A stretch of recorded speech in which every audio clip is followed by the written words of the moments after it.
이제 우리 하나님 말씀은 로마서 16장입니다. 로마서 16장 1절, 2절 두 구절입니다. 신약 성경 261페이지에 있는 로마서 16장 1절, 2절 합심해서 두 구절인데 합심해서 같이 읽도록 하겠습니다.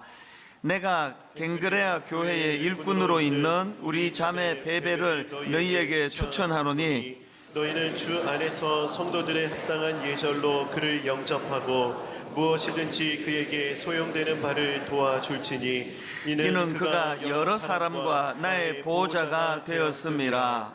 아멘. 여러분 모두가 다 아시겠지만 이 로마서는 기독교 교리를 집대성한 교리서입니다. 이런 관점으로 보면은 로마서는 15장으로 끝내는 게 옳습니다. 16장에 보면은 별 내용도 없고 그냥 이름만 쭉 열거되는 것을 볼 수가 있는데요. 사실 이 로마서 15장 로마서를 좀 깔끔하게 정리하자면 15장까지로 끝내는 게 모양이 훨씬 좋은데 왜 하나님께서는 16장에 이런 이름 없는 무명의 인물들 쭉 열거하는 그런 일을 허용을 하셨을까? 제가 이런 관점으로 로마서 16장을 읽다가 보니까 그 마음에 감동이 되는 걸 제가 경험을 합니다. 왜 그러냐 하니까 이 하나님의 마음이 이 16장에 좀 읽혀지는 것 같습니다. 하나님께서 이 교리서인 로마서에다가 15장까지 깔끔하게 마무리하는 걸 원하지 않으시고 16장 한 장을 더 덧붙여서 거기에 그 바울의 동역자가 되어서 이름 없이 빛도 없이 그렇게 섬겼던 여러 사람들 이름이 쭉 열거되는 것을 통해서 이런 말씀을 하시는 것 같아요. 하나님께서는 그 큰 그릇, 큰 인물, 큰 역할을 했던 바울과 같은 사람만 내가 주목하는 게 아니고 참 이름 없이 빛도 없이 어떻게 보면 사소한 일처럼 보이는 그런 일을 한 사람이라 할지라도 그런 작은 섬김 나 다 기억하고 있다. 그런 맥락으로 이 로마서 16장을 쭉 읽다가 보니까 또 마침 이제 또 다음 주일이 창립 17주년 아닙니까? 지난주 내내 제가 이 로마서 16장을 읽으면서 어떤 감동이 되는가 하니까요. 그리고 또 많은 얼굴이 또 떠올려지는 것을 경험을 했는데요. 분당 우리 교회가 30몇 명으로 시작해서 오늘 여기 오기까지 앞장서서 일하는 담임 목사, 우리 또 장로, 부교역자, 권사 이런 분들만에 의해서 이 교회가 여기까지 온 게 아니라는 거, 하나님께서는 참 이름 없이 빛도 없이 그렇게 교회를 위하여 헌신하신 많은 분들을 하나님이 기억하고 계신다. 그래서 제가 지난주에 참 많은 생각을 하는 그런 시간을 가졌는데요. 한 번은 우리 교구 목사님이 이제 초창기 때부터 수고했던 어느 권사님 댁을 이제 신방을 한 것 같아요. 신방을 다녀와가지고 자기가 받은 감동을 이제 제게 전해주는데요. 저도 너무 마음이 감사해지는 경험을 했습니다. 이분이 초창기부터 순장으로 다락방을 섬겨 오셨는데요. 연로하신 아버님께서 우리 시골에 한번 같이 가자, 주중에 시골에 좀 다녀오자, 한 번도 같이 가지를 못했다는 거예요. 다락방을 인도해야 되니까, 순장 모임에 참석을 해야 되니까. 그런가 하면 이제 연세가 쭉 들어가시면은 친구들끼리 해외 여행도 가고 제주도도 가고 이런 일을 많이 하는데요. 이 권사님은 단 한 번도 거기에 가지를 못했다는 거예요. 똑같은 이유입니다. 다락방 인도해야 되니까, 순장반 참석하고 순원들 섬겨야 되니까. 그런 이야기들을 쭉 저한테 들려주시는데 마음에 참 감사가 나오면서 무슨 기도가 나오는가 하니까요. 하나님, 이렇게 분당 우리 교회가 이 자리에 설 수 있기까지 진짜 곳곳에서 이름 없이 빛도 없이 그렇게 수고하신 그분들이 이제 연세가 드시면서 마음이 허전해지지 않도록, 적적해지지 않도록 하나님 그 마음을 꼭 붙잡아 주시기 원합니다. 그런 관점으로 이 로마서 16장에 나오는 이름 없는 무명의 인물들 쭉 제가 읽다가 보니까 하나님의 마음이 너무 읽혀지는 겁니다. 고린도후서 6장 9절 10절에 이런 말씀이 있습니다. 무명한 자 같으나 유명한 자요, 죽은 자 같으나 보라 우리가 살아있고, 징계를 받는 자 같으나 죽임을 당하지 아니하고, 근심하는 자 같으나 항상 기뻐하고, 가난한 자 같으나 많은 사람을 부유하게 하고, 아무것도 없는 자 같으나 모든 것을 가진 자로다. 이런 고백이 어떻게 가능합니까? 사람은 몰라줄지 몰라도 하나님은 알고 계신다.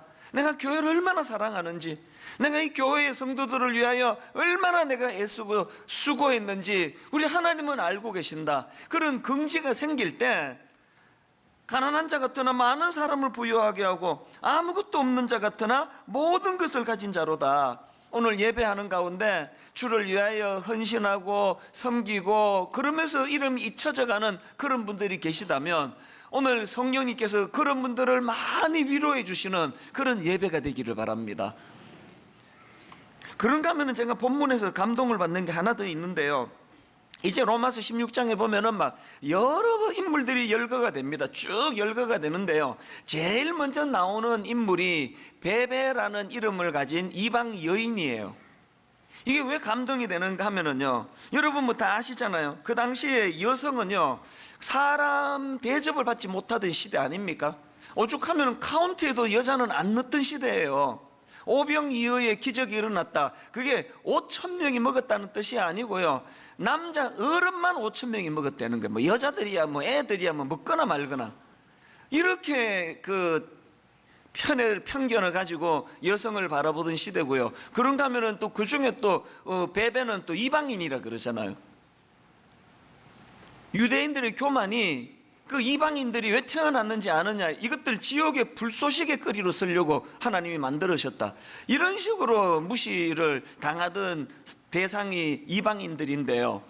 놀랍게도 사도 바울은 이 베베라는 여성에다가 이방인인 그 사람을 너무나 중요한 동력자로 그렇게 인정을 하고 세워주시는 겁니다. 1절에 보니까요, 내가 갱그레아 교회의 일꾼으로 있는 우리 자매 베베를 너희에게 추천하노니. 이 베베가 무슨 일을 한 사람인가 하면은요, 바울이 고린도에서 이 로마서를 썼거든요. 베베는 고린도에서 쓴 이 로마서를 로마에 있는 교인들에게 전달하는 역할을 했습니다. 이게 얼마나 중요한 역할입니까? 요즘처럼 뭐 저장할 수 있는 컴퓨터가 있습니까? 뭐 이거를 뭐 한 50부 막 복사를 해가지고 뭐 그런 시대가 아니잖아요. 그러니까 이 베베라는 여성이 막 그냥 무책임하고 뭐 이러면은 가다가 뭐 분실해버리고 없어졌는데요. 그 어떻게 되는 겁니까? 그러니까 이 베베라는 여성에 대한 사도 바울의 그 신뢰라는 거는 그 대단한 거 아닙니까? 이걸 그 동전의 양면처럼 다른 각도로 살펴보면은 이 베베라는 여성도 또 대단한 분이에요. 그렇게 중요한 역할을 이 베베면 이거 할 수 있겠다. 당신이 이걸 좀 해줘야 되겠다. 저는 이 로마서를 보면서요, 우리가 자꾸 어떤 편견을 가지고 뭐 이 사람은 이런 사람이다, 저 사람은 저런 사람이다, 그런 편견을 갖지 않는 것도 중요하고, 그런가 하면은 여러분 우리가 하나님 앞에 사람 앞에 베베처럼 인정받아야 됩니다. 이 사람은 확실해, 이 사람은 내 추천할 수 있어. 그렇게 무사히 베베가 자기 맡겨진 역할을 감당했기 때문에 오늘 2000년 역사 동안에 수많은 사람들이 로마서를 통해서 얼마나 변화가 일어나고 은혜를 받는 거 아닙니까? 자꾸 우리가 사도 바울 하겠다고, 나 주인공 하겠다고, 이런 세상적인 논리가 아니라 참 이름 없이 빛도 없이, 로마서 16장이 없었으면 베베라는 이름을 누가 알겠냐고요. 로마서 16장이 있는데도 불구하고 오늘 이거 처음 듣는 분이 아마 뭐 태반일 거예요. 그 베베라는 여자가 성경에 있었구나. 하나님은 이 사실을 이 로마서 16장에서, 그래서 저는 할 수 있는 대로 교회 안에서는 그런 어떤 선입견, 편견 이런 것들은 굉장히 위험한 거라고 생각을 합니다.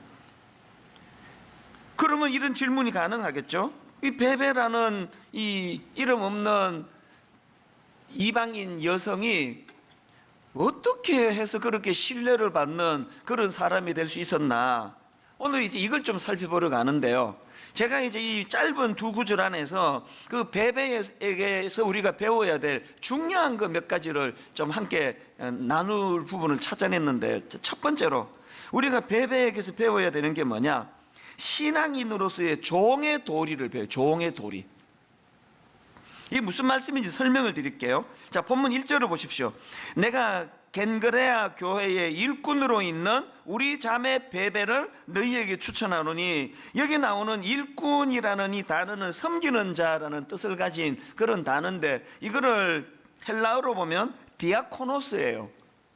근데 저에게 이 디아코노스라는 이 단어가 갖고 있는 이미지가 어떤 이미지인가 하면은요, 성경 문화 배경 사전이라는 그 참고서에 보면은 이 디아코노스가 문자적으로 이런 이미지예요. 주인의 식탁 곁에서 시중드는 하인, 혹은 주인의 식탁 곁에서 시중드는 종, 이런 이미지를 그릴 수 있게 만드는 단어가 디아코노스라는 겁니다. 그래서 이제 영어 성경으로는 여기 나오는 일꾼을 어떤 성경에는 하인, 종 이런 뜻을 가진 servant라고 그렇게 번역이 되어 있고요. 그런가 하면은 또 어떤 성경에는 사역자라는 뜻을 가진 미니스터, 우리 같은 목회자를 미니스트라 그러잖아요.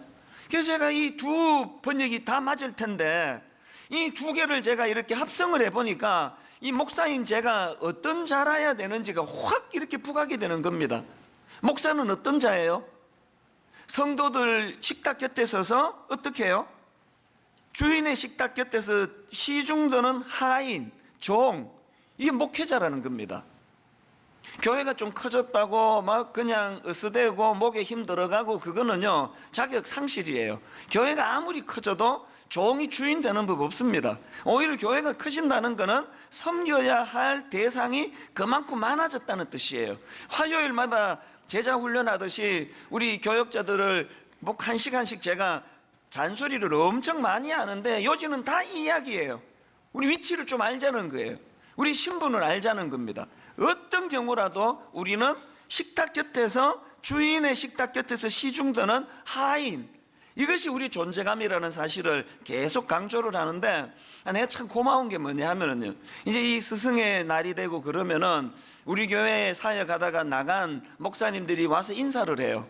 그렇게 고맙게 와서 인사를 해주는데 덕담을 이제 나누죠. 그러는데 제가 제일 듣기 좋은 말이 뭔지 아십니까? 이런 이야기를 이구동성으로 합니다. 목사님, 분당 우리 교회에서 배운 종의 도리 이거 하나 머리에 담고 목회했더니 목회가 되던데요. 물론 뭐 듣기 좋으라고 덕담하는 이야기지만 원리는 정확하게 꿰뚫은 거 아닙니까? 할 수 있는 대로 내가 누릴 수 있는 권리는 최소화하고, 내가 누릴 수 있는 권리가 있다 하더라도 그것을 양보하고 누리지 않으려고 애를 쓰고, 대신에 나는 종이다, 나는 우리 성도들 식탁 곁에서 저들을 섬기는 종의 위치에 있어야 된다, 이런 것들을 자꾸 인식해 나갈 때에 그런 지도자가 있는 교회는 부흥하게 될 줄로 믿습니다. 근데 중요한 게 뭡니까? 이 디아코노스라는 단어가 그 섬기는 자라는 뜻을 가졌다 그랬는데요, 그 교회의 직분 중에 집사, 여기 집사님들 많이 계시잖아요. 이 집사가 디아코노스예요. 그러면 집사가 어떤 역할을 하는지 뭐 답이 딱 나오는 거 아닙니까? 집사는요 교회에서 섬기는 종이에요. 성도들을 섬기고 교회를 섬기는 종이 집사예요. 그거를 모르시면은 집사가 잡사가 됩니다. 제가 이제 이렇게 집사님한테 그 컴퓨터로 편지를 쓰다가 오타가 날 때가 있습니다. 이 잡사님 안녕하세요. 그 어떻게 식은땀이 나? 이 그대로 보내줬으면 어떡할 뻔했냐고. 본인은 또 이건 주의 뜻이다 그러고 또 회개의 자리로 나갈 수도 있겠지만, 집사는요 다른 어떤 것보다도 중요한 거는 교회에서 섬기는 종이에요. 왜 그래야만 되느냐 이렇게 물으신다면 마태복음 20장 25절부터 27절까지 주님의 말씀을 읽어드리는 것이 가장 정확합니다. 예수님 이렇게 말씀하십니다. 예수께서 제자들을 불러다가 이르시되 이방인의 집권자들이 그들을 임의로 주관하고 그 고관들이 그들에게 권세를 부리는 줄을 너희가 알거니와, 그 다음 보세요. 너희 중에는 그렇지 않아야 하나니. 교회가 건강하기 위해서는요 세상의 질서와 반대로 하면 돼요. 세상은 높은 자리에 올라가는 사람이 대접을 받고 세상에는 높은 자리에 올라가려고 혈안이 되어 있다면, 교회는 너희 중에는 그렇지 않아야 하나니. 그러시면서 그 다음 주님의 말씀을 보세요. 너희 중에 누구든지 크고자 하는 자는 너희를 섬기는 자가 되고, 너희 중에 누구든지 어뜸이 되고자 하는 자는 너희의 종이 되어야 하리라. 교회가 왜 담임 목사일수록, 장로일수록, 또 오래 교회를 다닌 사람일수록 왜 식탁 곁에 서서 섬기는 하인처럼 그렇게 교회와 성도를 섬겨야 된다고요? 왜 그래야 된다고요? 간단합니다. 기독교의 창시자 되시는, 기독교를 주관하시는 우리 기독교의 왕이신 그분이 그렇게 하라고, 그게 교회라고 규정을 지어 주셨기 때문이에요. 그러시면서 그 주님이 그 다음 28절에서 쐐기를 박는 말씀을 하십니다. 28절, 인자가 온 것은 섬김을 받으려 함이 아니라 도리어 섬기려 하고, 인자가 온 것은 섬김을 받으려 함이 아니라 도리어 섬기려 하고 자기 목숨을 많은 사람의 대속물로 주려 함이니라. 주인 되시는 주님께서 이렇게 본을 보여주시고 니들도 알겠지. 다시 말씀드립니다. 여러분이 신앙이 좀 깊어지는지를 점검하기 위한 잣대가 있다면 점검해 보세요. 26절에 너희 중에는 그렇지 않아야 할지니. 괜찮은 장로로 인정받고 싶으시면요, 나는 집사로 자기 있다, 이런 인정을 받고 싶으면 이 질문으로 던져보세요. 너희 중에는 그렇지 않아야 하나니. 지난주 내내 제가 이 말씀을 묵상을 하면서 공개적으로 다시 여러분에게 제가 약속을 드리고 그동안 못해왔다면 공개적으로 제가 용서를 구하고 싶습니다. 대형교회 목사라고 해서 많은 사람들에게 섬김을 받고 권리를 누리는 자리가 아니라는 걸 모든 분이 아시듯이 저도 알고 있습니다. 제가 가지고 있는 기득권, 제가 가지고 있는 권리, 제가 마땅히 이거 내가 누려도 되라는 이런 것들을 계속해서 내려놓기 위해서 몸부림을 치지 않는다면 바로 저는 이미 변질되어 있다는 뜻이에요. 자기 교회에서 이런 설교하는 건 쉬운 건 아니에요. 그 남의 교회 가가지고 뭐 부산에 가가지고 뭐 다 이런 말하고 뭐 목사는 종이다 섬겨라 그러고 와버리면 뭐 그만이지만요. 그러나 자기가 섬기는 교회에서 이렇게 설교하면 풀꽃 같은 눈으로 저게 진짜 저러나 보자 그러면서 다 저를 지켜볼 텐데 왜 이런 부담스러운 말을 공개적으로 드리는지 아십니까? 제 자신에 대한 결의이기도 하지만요, 우리 장로님들, 권사님들, 우리 집사님들, 모든 우리 교회 직분자들 한번 이렇게 해보자는 거예요. 한번 노력하자는 거예요. 모든 교회가 다 정말 연세 드실수록 우리 젊은이들을 섬기고, 세상에서 높은 지위에 있는 사람일수록 교회에서는 그런 거 내색하지 아니하고, 그래서 겸손히 식탁의 주인 곁에서 그 시중드는 종의 모습으로 그렇게 우리 서로를 섬기는, 그래서 너희는 너희 중에는 그렇지 않아야 하나니, 이 주님의 말씀이 잘 구현되는 분당 우리 교회 되기를 바랍니다. 이런 의미에서 저는 제임스 몽고메리 보이스가 한 말을 메모를 해놨습니다. 그리고 화면으로도 이거 좀 띄워달라고 부탁을 했는데 그가 이런 말을 했습니다. 하나님이 보시기에 위대함은 우리를 섬기는 사람의 숫자로 구성되는 것이 아니라 우리가 섬기는 사람의 숫자로 결정된다. 오늘 본문 말씀에 얼마나 이게 부합되는 말씀입니까? 나 이렇게 큰 교회 목사가 됐는데 뭐 나 섬기는 우리 부목사가 몇 명인지 알아? 나 섬기는 교회에 뭐 직원이 몇 명인지 알아? 그거는 내가 타락했다는 걸 나팔로 떠들고 다니는 소리예요. 교회가 아무리 커져도 목사는 그들로부터 섬김을 받는 그들의 숫자를 가지고 과시하는 존재가 아니라, 계속 강조하지만 교회가 커지면 그만큼 섬겨야 할 대상이 많아졌다는 소리다. 이게 지금 제임스 몽고메리 보이스가 하는 말씀 핵심 아닙니까? 근데 여러분 여기서 한 가지 주목할 게 뭐냐, 베베가 주인의 식탁 곁에서 시중드는 종의 모습으로 섬겼다 그랬는데요, 어디서 그렇게 섬긴 겁니까? 1절을 보십시오. 내가 겐그레아 교회의 일꾼으로 있는, 지금 베베는, 겐그레아는 고린도 인근에 있는 항구 도시로 알려져 있는데요, 그 항구 도시의 그 겐그리아라는 지역에 있는 어느 교회에서 지금 베베는 무슨 정신으로 섬긴다 그랬습니까? 디아코노스, 주인의 식탁 곁에서 시중드는 하인의 모습으로 이 교회를 그렇게 소중히 여긴다는 그 아니겠습니까? 저는 골로새서 1장 24절에 이 사도 바울의 이 고백이 너무 마음에 감동이 됩니다. 나는 이제 너희를 위하여 받는 괴로움을 기뻐하고 그리스도의 남은 고난을 그의 무엇을 위하여? 몸된 교회를 위하여 내 육체에 채우노라. 그리스도의 남은 고난, 주님이 십자가에서 당하셨던 그 엄청난 희생, 나도 그것을 감당하기 원하는데 주의 몸된 교회를 위해서 내가 하겠다는 것. 언젠가 그 화요일 오전에 교역자들하고 이런 시간을 가질 동안에 제가 찬양을 하나 같이 부르자 그랬는데요. 찬송가 208장입니다. 다 아시는 찬양이에요. 내 주의 나라와 주 계신 성전과 피 흘려 사신 교회를 늘 사랑합니다. 교회를 사랑하자는 이 찬양이요, 2절이 어떻게 되어 있는지 아십니까? 2절 가사 한번 보시겠습니까? 내 주의 교회는 천성과 같아서 눈동자같이 아끼사 늘 보호하시네. 여러분, 눈동자같이 아끼사 보호하시는 분이 누구시라고요? 하나님이세요. 하나님이 교회를 위해서 하시는 일은 눈동자같이 아끼고 보호해 주시는 거고요. 그런가 하면 3절을 한번 보십시오. 이 교회 위하여 눈물과 기도로 내 생명 다하기까지 늘 봉사합니다. 이거 누가 하는 거예요? 우리가 하는 거예요. 하나님은 눈동자같이 교회를 아껴주시는 일을 하시고요, 오늘 예수 믿는 우리는 그렇게 하나님이 귀히 여기시는 그 교회를 눈물과 기도로 내 생명 다하기까지 늘 주를 위하여, 교회를 위하여 봉사하고 헌신하는 곳, 이게 교회다. 그래서 제가 그날 우리 교역자들에게 저와 여러분 모두가 다 2절의 하나님 뜻을 꼭 기억하고 3절을 구현하는 그런 목사들이 되자, 그런 전도사들이 되자, 그러면서 함께 뜨겁게 기도했던 기억이 있거든요. 오늘 여러분, 이 베베라는 한 여성의 모습을 보면서 저는 수많은 이 땅에 베베들이 계시는 건 너무 잘 알고 있습니다. 이 안에도 막 제 눈에 막 여러 분 보이세요. 하나님께서 그 수고를, 베베를 기억하시듯이 여러분의 수고를 다 기억하시리라고 저는 믿습니다.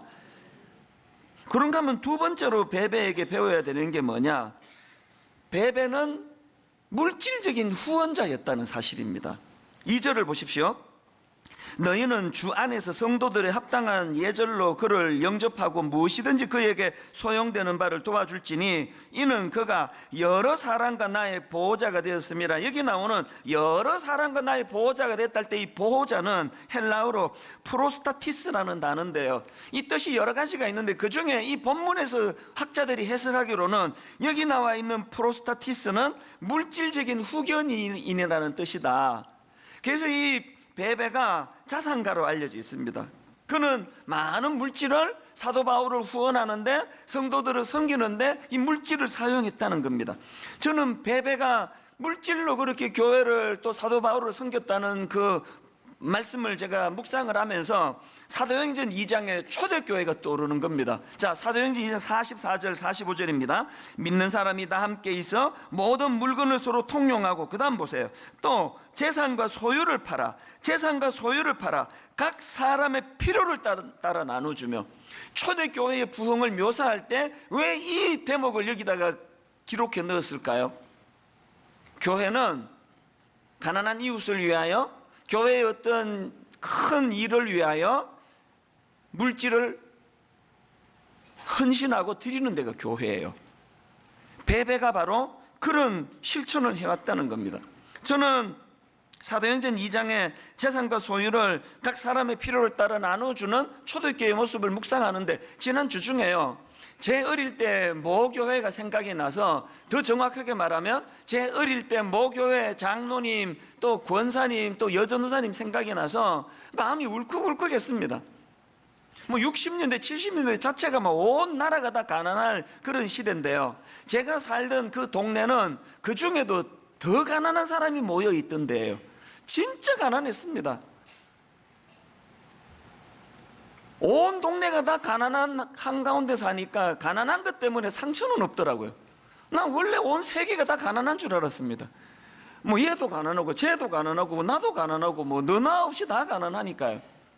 성도들 중에는 뭐 끼니가 안 되는 분도 계시고요, 그 장로님들도 뭐 예외겠습니까? 뭐 그냥 노동해서 먹고 사시는 분도 계시고, 그 다 가난하셨는데 그 어려운 중에 서로가 십시일반, 어느 가정에 쌀이 떨어졌다 그러면 아침에 일어나 보면은 참 눈물에, 많이도 아니에요, 그 한되라 그러나요? 조그만한 그런 그 보리쌀 또 쌀 그런 것들을 갖다 두고, 그리고 전 성도들이 성미라고 기억하십니까? 교회 오실 때 전부 쌀주머니를 갖고 왔습니다. 한 요만한 쌀주머니 기억이 나요. 자기도 지금 그렇게 없는데 그거 쌀주머니 담아가지고 교회 입구에서 그거 부으면서 예배 드리러 오는 그 모습이 너무 잊혀지지가 않아요. 한 번은요, 참 고맙게도 그런 일이 종종 있는데요, 미국 교포 연세가 많이 드신 할머니 권사님이세요. 할머니 두 분이 찾아오셨습니다. 두 분이 찾아오셔가지고는 5,000불을 내놓고 가셨어요. 목사님, 이거 주인 찾아 드리러 왔습니다. 그러면서 이제 장애인들을 위해서 뭐 이 5,000불을 좀 잘 써주세요. 사실은요, 그때 가평 우리 마을이 이제 막 그 설계가 되던 때예요. 제가 어제도 우리 담당자들 모아놓고 제가 눈물로 호소를 했는데요, 가평 우리 마을이 이 뚜껑을 열었더니 이 뭐 또 다른 교회 수양관이 되도록 하면 큰일 난다. 어쨌든 이거는 가평은 장애인과 비장애인이 서로 약자가 약자를 돕는 그런 독특한 그런 기관이 가평에서 만들어져야 된다고 막 잠을 잘 못 잘 정도로 마음에 요즘에 부담을 갖고 있거든요. 이제 거의 이제 허가가 막바지에 와 있으니까요. 이런 정신을요, 제가 이게 또 다른 교회의 뭐 수양관 비스무리하게 그렇게 가면 어떡하나는 부담을 가지면 꼭 떠오르는 게 이 할머니예요. 왠지 아십니까? 그 눈물 나는 5,000불을 내놓고 가셨는데요, 문 열고 나가시는데 따라온 옆에 계시는 할머니 권사님이 한마디를 툭 던지고 가셨어요. 목사님, 이 돈이 어떤 돈인지 아십니까? 네 친구니까. 이 양반이 여러분 그 주부들 다 아시죠? 그 페이퍼 타월 아시죠? 페이퍼 타월은 그 일회용 아닙니까?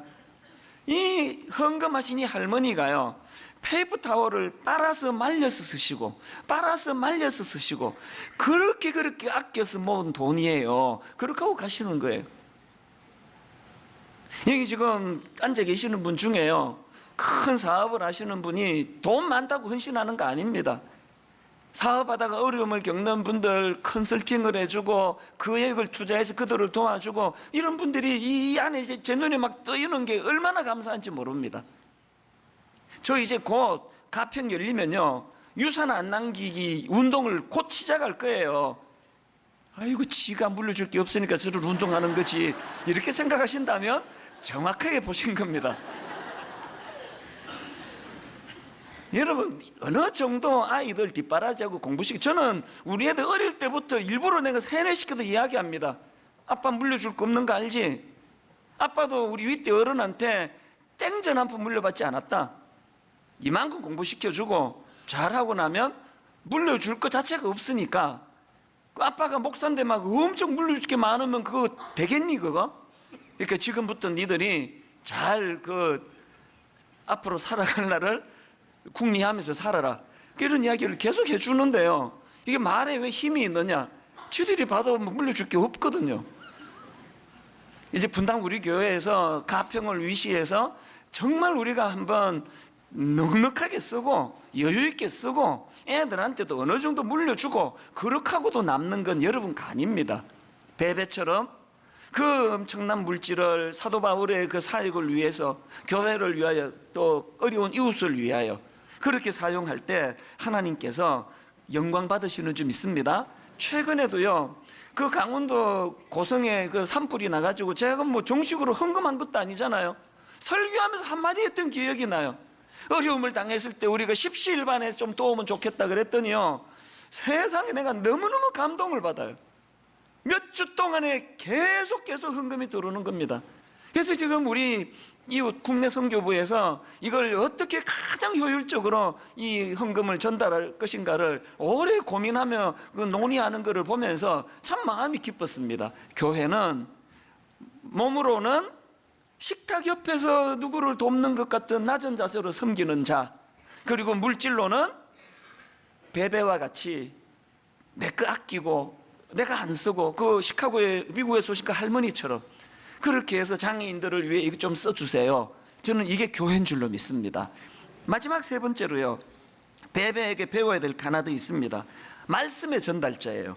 앞에서 말씀드렸지 않습니까? 베베는 사도 바울이 고린도에서 작성한 이 로마서를 로마까지 전달, 로마 교회에 이 편지를 전달하는 역할을 했는데요.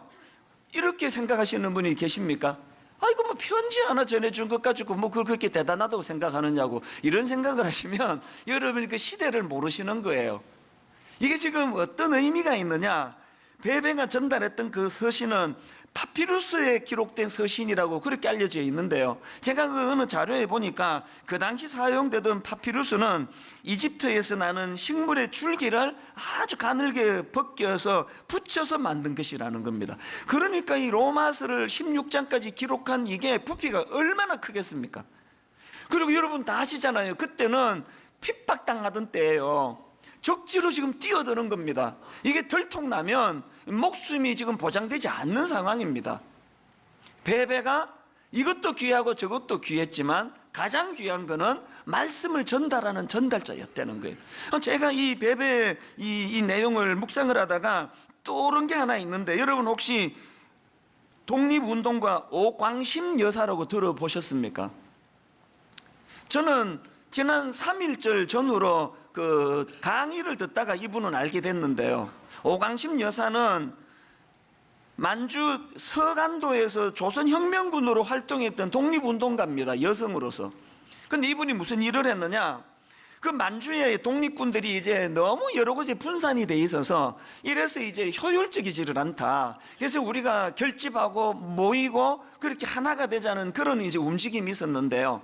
이 오광심 여사가 한 게 뭐냐 하면은 이분이 그 난징으로 가가지고 중국 난징으로 가서 흩어져 있는 독립군들이 하나로 뭉쳐야 된다. 이런 내용의 보고서를 이제 1500km가 떨어져 있는 엄청나게 먼 거리에 이 보고서를 전달하는 그 역할을 맡은 거예요. 근데 그 당시 일제가 아주 혈안이 돼가지고 몸수색하고 뭐 애 어른 가리지 않고 그렇게 뒤질 때라는 거예요. 그 보고서가 200페이지짜리예요. 200페이지짜리 보고서를 들고 1500km나 되는 곳으로 가는데 이게 검문을 당하지 않는다는 보장이 없다는 거예요. 이거 거의 뭐 다 이게 이제 발각될 상황이라는 겁니다. 그 상황에서 오광심 여사가 무슨 결심을 했는지 아십니까? 자기에게 맡겨진 이 보고서를 무사히 1500km 떨어진 그곳에 무사히 전하기 위해서 이분이 놀라운 결심을 했는데요. 그 200페이지를 다 외워버렸다는 거예요. 통째로 그것을 다 외워가지고 전달을 했다는, 제가 그 강의를 듣는데요, 눈물이 나더라고요. 지금 우리가 누리는 이 자유가 이게 공짜로 생긴 게 아닌 거구나, 이게. 그런가 하면은 비슷한 이야기가 하나 더 있는데요. 2년 전에 대학로에서 종교개혁 500주년 기념으로 더 북이라는 제목의 뮤지컬 공연이 있었거든요.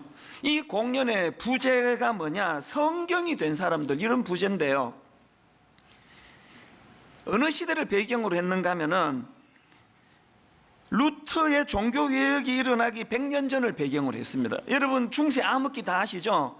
사람들 손에 성경이 들려지지 않도록, 그래서 못 읽게 하려고 성경은 유일하게 라틴어 성경밖에 없어요. 그래서 타락한 그 소수의 그 사람들만 성경을 읽도록 만드니까 이제 어떤 확신을 가진 사람들인가, 사람들 손에 성경이 들려지면 성경을 읽기만 하면 변화가 일어날 것이다, 그런 확신을 가지고요, 그 영국에서 이 라틴어로 된 성경을 영어로 번역하고 그것을 전파하는 일에 목숨을 건 사람들이 엄청 많았다는 겁니다.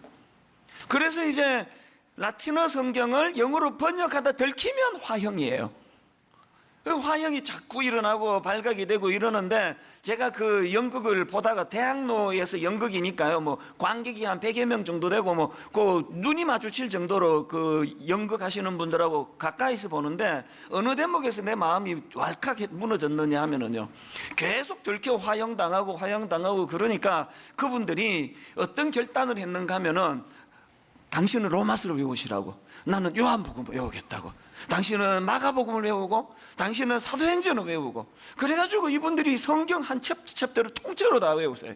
그리고 그 연극하는데 연극에서 보여주는데요, 여기에 사람들이 모여 있으면 갑자기 나타나가지고 막 이제 로마서를 막 외우는 거예요. 막 외우고 사라져 버리고, 또 이제 조명이 저쪽으로 하면 그 사람 모인 데 가가지고 막 요한복음을 외우고 또 사라져 버리고, 이곳에 가서 사도행전을 외우고 이곳에 가서 고린도전서를 외우고 막 여기저기서 성경을 외우다 사라지고 외우다 사라지고 외우다 사라지는 그것들이 연극에서 일어나는데 마음이 막 너무너무 뜨거워지는 거예요. 우리 손에 이 한글로 된 성경이 들려지기까지 말씀의 전달자. 지금 여러분 드라마 바이블, 저도 그게 너무 좋은 게요, 막 담임 목사가 되니까 막 생각할 것도 많고 회의할 것도 많고 그러니까 이제 아침에 성경을 펴놓고 이렇게 쭉 읽으면은요, 쭉 읽다 보면은 그 장로님 만나서 무슨 회의하지? 그 생각하고 있고, 그리고 또 이제 다시 성경 읽다 보면은 행정 목사가 또 있다고 올 텐데, 근데 이 드라마 바이블을 켜놓고 눈으로 따라가니까요, 성경 읽기가 너무 좋은 거예요. 이게 어떻게 우리 손에 들려진지 아십니까?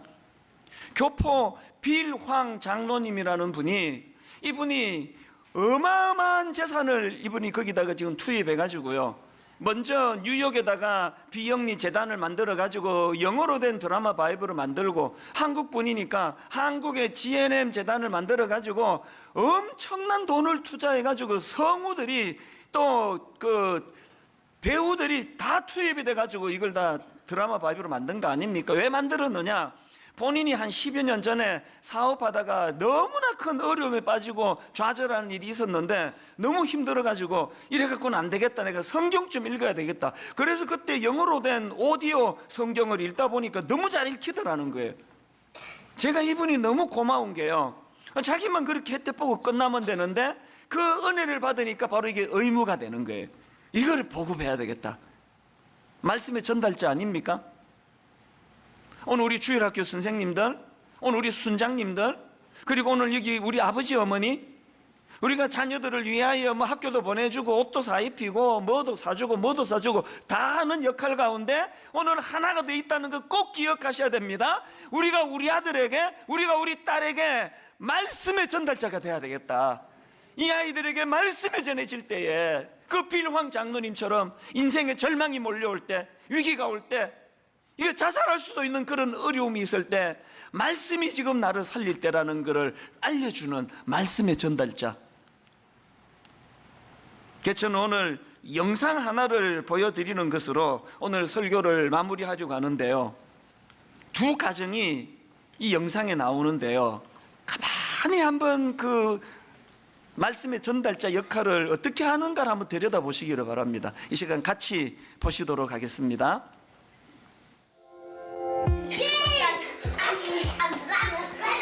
제이나, 제이야, 예배드리자. 오예, 오예. 이제는 말씀해 주시는지 지난주에 노아 생각해보세요. 말씀 들었던 거 기억나지? 아니. 기억난다. 창세기 제8장 자, 아빠 퀴즈 낼 거야. 잘 들어. 다시는 그에게로 돌아오지 아니하였더라. 601년 첫째 달 자, 아빠가 퀴즈를 한번 내볼게. 아까 홍수를 안 썼는데, 홍수를 할 때 물이 빠진 거를 어떻게 확인하기 위해서 어떤 동물을 보냈을까? 까마귀 비둘기.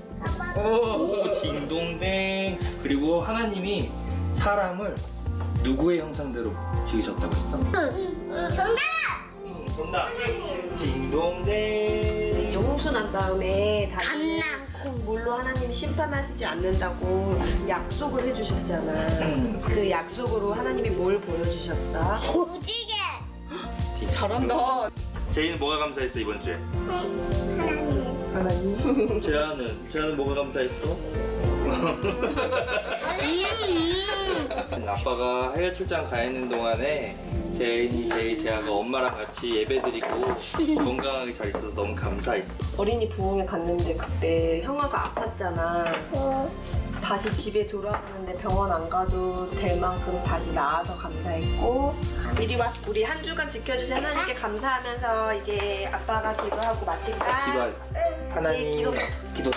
하나님 아버지 감사합니다. 우리 가정 가운데 함께 하시고 우리의 삶 가운데 함께 하시는 하나님을 찬양합니다. 아빠, 가정 예배 안 드려? 벌써 이렇게 시간 됐구나. 모이자. 네.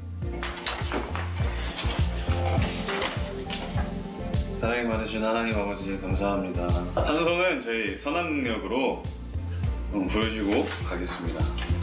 주 선한 능력으로 와르시네. 오늘 본문은 어디입니까? 창세기 8장 9장입니다. 하나님이 바람을 땅 위에 불게 하시매 물이 줄어들었고 비품의 샘과 하늘의 창문이 닫히고 이게 9장에서 무지개를 언약의 증거로 하나님께서 삼으신다고 말씀을 하셨는데 무지개라는 거가 상징하는 의미가 좀 굉장히 많이 왜곡이 됐잖아요. 그러니까 엄마가 항상 뭐 강조하는 거지만 요즘 미디어를 통해서 그런 것들이 너무 많이 노출이 되니까 계속 보고 있으면 그게 그냥 무뎌지는 거.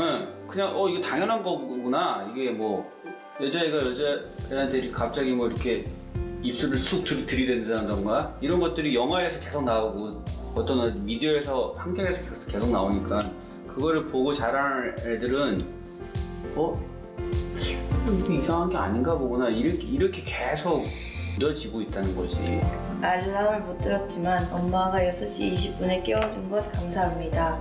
네, 1번 하나님을 가까이 하는 64일이 계속됨에 감사합니다. 2번 성경 2장 쓰기 계속됨에 감사합니다. 장본거 무거운데 들어주는 아들이 있어서 고맙습니다. 하나님 아버지, 오늘 이렇게 다 함께 또 한자리에 모여서 하나님의 말씀을 읽고 서로 감사를 나누면서 이렇게 시간 보낼 수 있음이 또 감사합니다. 여러분, 저 두 가정의 그 부모님이 말씀의 전달자가 돼서 어릴 때부터 나이 들어가면서 이것들이 다 이루어진다 할 때 너무나 혼란스러운 세상의 가치관에 노출되어 있는 우리 자녀들이 얼마나 그 마음의 중심을 잡는 데 도움이 되겠습니까?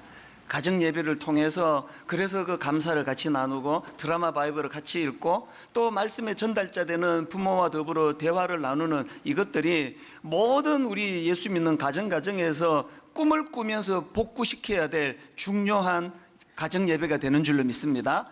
저는 오늘 말씀의 그 마무리 찬양을요, 이 십자가의 전달자, 이 전달자라는 매개를 가지고 이 찬양을 고르게 됐는데 우리 가사를 생각하시면서 또 말씀을 기억하면 아버지 제가 말씀의 전달자, 십자가의 전달자가 되기를 원합니다. 이런 소원을 가지고 같이 이 찬양의 전달을 좀 희생시키라고, 그래서 이웃을 섬기라, 그거 아닙니다. 오늘 저는요 행복학 강의를 한 거예요. 진짜 행복해지기 위해서 베베와 같이 한번 낮아서 섬겨보세요. 한번 내 물질 그 가두어 두고, 여러분이 물질은요 만나의 원리 그대로예요. 하루 지나면 유통기한 끝나면 그 소용없습니다. 죽을 때 못 가져갑니다. 하나님, 오늘 이 주신 말씀이 내 행복을 위한 주님이 주시는 지침이라고 하신다면 한번 아버지 그렇게 애써보기를 원합니다. 정말 말씀의 전달자가 되기 원합니다. 십자가의 전달자가 되기 원합니다. 가사를 기억하시면서 우리 한 번 더 또 말씀 안에 울림을 하나님께 허락해 달라고 구하면서 이렇게 한 번 더 찬양합니다. 난 지극히 작은 자, 나 죽으나 난 주의 것, 십자가의 능력, 십자가의 소망, 내 안에 주만 사시는 것. 다시 한번 결단하십시오. 살아도 주를 위해, 죽어도 주를 위해, 사나 죽으나 난 주의 것, 십자가의 능력, 십자가의 소망, 내 안에 주만 사시는 것. 우리 다 자리에서 일어나셔서 다시 한번 선포하기 원합니다. 살아도 주를 위해, 죽어도 주를 위해, 사나 죽으나 난 주의 것,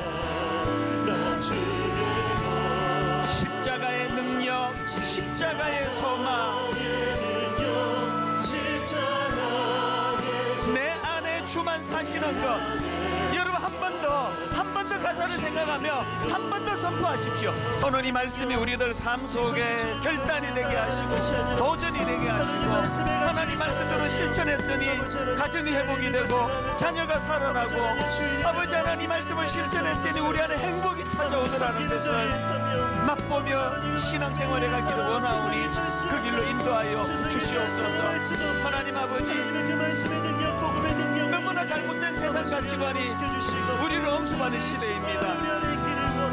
우리 자녀들에게 말씀의 전달자가 되기를 원합니다. 우리 주변 사람들에게 말씀의 전달자가 되기를 원합니다. 인도하여 주시옵소서.